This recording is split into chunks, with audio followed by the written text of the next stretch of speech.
Okay.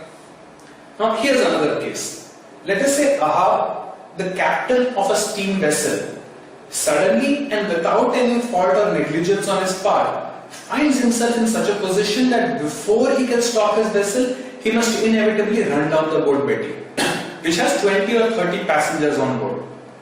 Unless, of course, he changes the course of his vessel, and by changing his course, he must incur the risk of running down a boat Crimson Tide. And there are 2 passengers on board which he can possibly clear.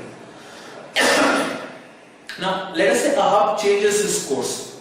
He hits Crimson Tide, and there is some sort of an injury to the 2 passengers who are on board Crimson Tide. Can Ahab be held responsible for the injury sustained by those 2? Now, there are various arguments which can be made. One would say, yes, it is okay to harm a lesser number of people if by doing so one can save a larger number.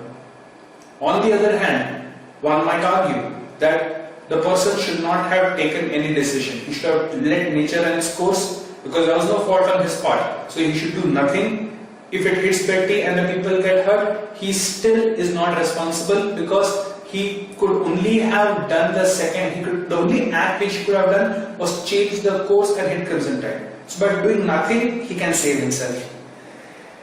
But what is the legal point on this? Let us take a look at the principle or the exceptions given and then try to analyze it. One of the exceptions which is there in law, it says the act which is likely to cause a harm but which is done without a criminal intent and which is done basically to prevent another harm is an exception to liability. What does this mean? You know that what you're going to do is going to harm somebody, but by purposefully doing this, you are actually preventing a larger harm from taking place. By changing the course of the boat, Ahab knows that he may run down the Crimson Tide and he may cause injury to 2.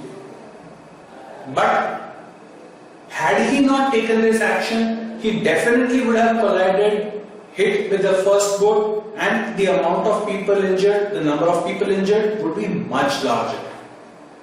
So the law is also human. The law is logical. It's reasonable. It says if by committing a smaller harm, you can prevent a larger one, it's okay to commit the smaller one. So this would be something called jurisprudence. Right? It is okay to cause harm to a few, provided by doing so you can actually prevent a larger harm from taking place. It would be okay to trespass into a person's house in case you want to pick up a bucket of water from the house and throw it on a nearby house which is on fire. Trespassing is a small nuisance, but somebody's house being on fire is a larger harm. So to prevent or to extinguish the fire, if you trespass into somebody's place, then the law would take into consideration this exception and pardon you. So what are the other exceptions? The act of a child who is under 7 years of age is generally not liable of any guilt. If the child is above the age of 7 but below the age of 12, and if it can be shown that the child was of immature understanding, the child was not in a position, was not mature enough to understand the consequences of its act, nadan hai, then even the act of a child between the ages of 7 and 12 can be pardoned. The act of a person of unsound mind, and the legal definition of unsound mind is a person who cannot distinguish between right and wrong. It could be a person who is of ill health, a mentally retarded person, or a person who has been rendered incapable of logic because of stuff like alcohol or narcotic drugs or whatever. So basically an act of a person who is of unsound mind, and the act of a person incapable of judgment by reason of intoxication caused against his will. If you are of unsound mind because of intoxication, you have drunk alcohol, you have taken some sort of narcotic drugs. But if you have done so willingly, then you cannot benefit from this exception. But in case you have been drugged against your will, in case you have been made drunk against your will, then the law says that there is an exception because you are incapable of judgment and you have been rendered incapable against your will, you are protected. You will not be held liable in case you do something wrong. Now, let us say that there are two friends, Austin and Bartholomew, and they agree to a match of sword play for their mutual amusement. Now, Austin lunges, he jumps forward with his sword and happens to cut Bartholomew in the forearm. Bartholomew gets injured, there is some sort of an injury, blood is flowing.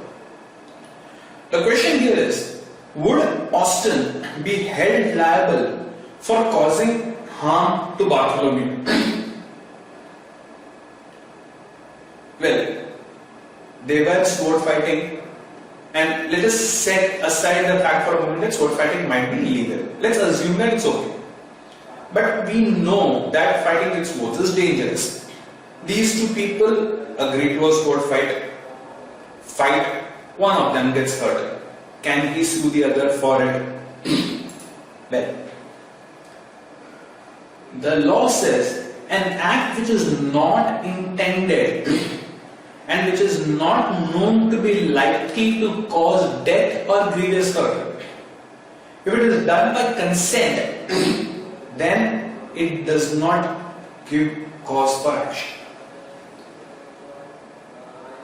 Consent, that's the chief word here. Both Austin and Bartholomew, with mutual consent, agreed to do the sword fight. Right? Nobody was coerced, nobody was forced.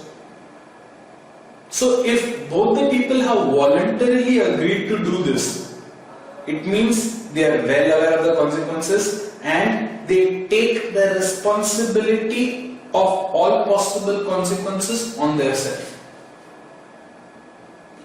Because they voluntarily agreed to such a thing and this injury was caused because of a voluntary act, the only person you can blame is yourself. Bartholomew got hurt, but because he voluntarily got into the sword fight, he cannot say that Austin should be held liable. Similarly, an act which is not intended to cause death, if it is done by consent in good faith for a person's benefit, then also it provides some amount of protection to the person. What do you mean by this? Let us say that I am operated upon by a surgeon. I give consent to the operation. The surgeon operates on me. Something goes wrong and I suffer an injury. Now, the operation was not intended to cause me harm. It was done in good faith for my benefit with my consent. So, absent any negligence, the doctor cannot be held, or rather the surgeon cannot be held responsible if anything goes wrong. Provided, of course, he was not negligent. Similarly, an act which is done in good faith for the benefit of a child or an insane person by the guardian or by consent of the guardian is an exception. No liability here. Which means if I give consent, I cannot sue the other person. If the consent is given by a guardian, then also there is the protection of the law for the person who does the act. Provided, however, that the act was not an intentional causing of death, it was not intentional causing of death except to prevent death, grievous hurt, grievous disease or infirmity, a voluntary causing of grievous hurt or an abetment to an offense. So these four things which you see, the provisos, they are basically exceptions to the exception. Right? Okay, moving on. Let us say Shilpa is a child of 5 years and she is playing in the house. When Ramanik Bhai a person enters the house. Nobody else is at home except this girl of 5 years. So he asks Shilpa if he can break a part of their front room's wall. Now don't ask me why he asks such a thing, assume that it happens. Now this child, Shilpa, she says yes. So Ramanik Bhai breaks the wall. Now obviously when Shilpa's father comes home, he finds that somebody has broken the wall. He gets angry, finds out it is Ramanik Bhai, sues him.